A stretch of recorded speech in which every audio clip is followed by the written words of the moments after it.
araw po sa ating lahat mga kaidol. Kumusta? Sana po nasa mabuting kalagayan po tayo ngayon na oras na po na ito mga kaidol.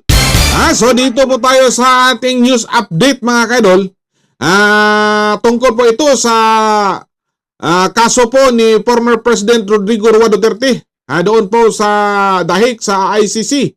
Sa International Criminal Court mga kaidol. So may nakuha tayong update mga kaidol.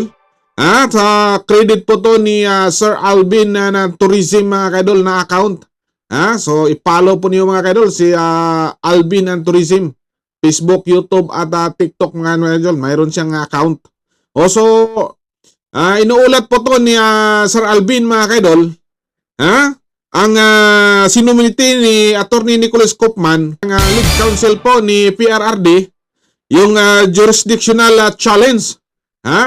So magpalabas na po ang desisyon ang appeals chambers mga kaidol.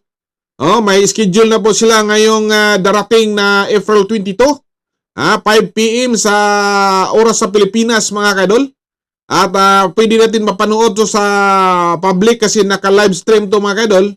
So i-follow na natin ang kanilang page para makapanood po tayo sa desisyon at babasahin po to ni Judge Carranza mga kaidol. So hopefully mga kaidol, makakuha po to na pabor po kay PRRD na desisyon mga kaidol. So tayo pong namamahal po ni former President Rodrigo Roa Duterte. So idalangin po natin sa may kapal mga kaidol na mag-grant po yung isinumiti ni Attorney Nicholas Koopman sa tungkol po sa jurisdiction.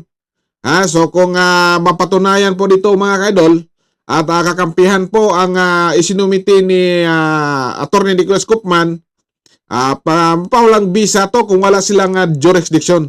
So hopefully mga kaidol makuha po to ni Tatay Digong mga kaidol. So tayong mga nagmamahal po ni Tatay Digong mga kaidol, so idalangin natin. So milyon na Pilipino nga nagmahal po ni former President Rodrigo Roa Duterte. So sabay-sabay tayong idalangin mga kaidol. Sana makuha po natin ang ating hinahangad mga kaidol para makauwi na po sa bansa si Tatay Digong Duterte. So sa kabuhang detalye ito mga kaidol, panoorin po natin ang report po ni Sir Alvin and Tourism. Mga kababayan, magandang araw po sa inyong lahat nasaan man kayo sa mundo. Latest update lang po sa kaso ni dating Pangulong Rodrigo Roa Duterte before the International Criminal Court. The Appeals Chamber already set the schedule for the reading of the decision with respect doon